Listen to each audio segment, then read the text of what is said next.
Eastern Pacific has been on a tear this season with named storm after named storm. Every week, it seems like there are multiple tropical systems swirling in the Pacific, including Hurricane Fausto and Tropical Storm Genevieve, as you take a look from the view yesterday of Fausto.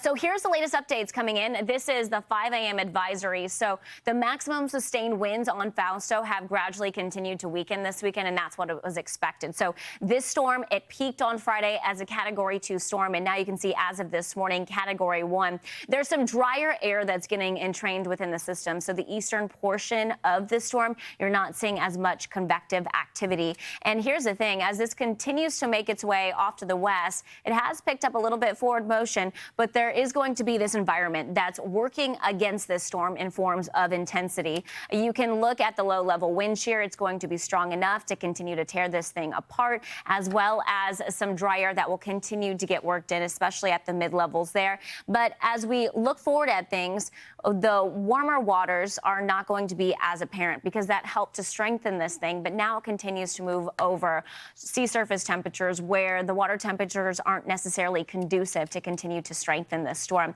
Here's a closer look at the forecast track, and as of this morning, this cone has been adjusted, so you can see the cone a little bit farther north. But the thing is that this is just the center of the storm. So yes, it's going to continue to weaken, eventually make its closest pass to the Hawaiian Islands Tuesday into Wednesday. But if it takes more of that southerly track that you see here on the screen, then that could mean some bigger impacts for Hawaii in terms of more rainfall, even some stronger wind, and more in the way of rough surf. Now, as of this morning, we do have surf advisories that mainly expand for portions of the southern edge of the islands, and I'm looking at that high surf advisory. So large breaking waves of 7 to 10 feet, and that's, again, all south-facing shores of the Hawaiian Islands. So that's something to keep in mind there, and that'll likely be something we continue to follow as we continue with this conversation about Fausto, but expected to continue to weaken. And then another area that we continue to watch is going to be what is farther to the south and east. This is Tropical Storm Genevieve, and interestingly enough, it is undergoing rapid intensification. So this storm continues to strengthen.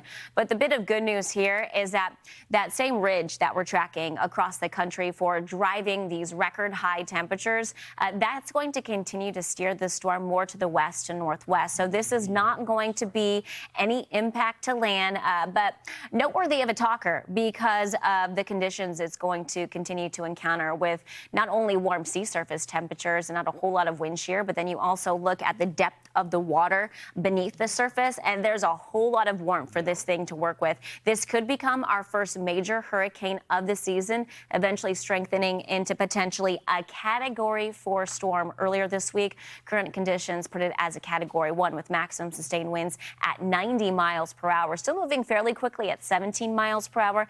But again, this one does not pose any risk to land. Michael.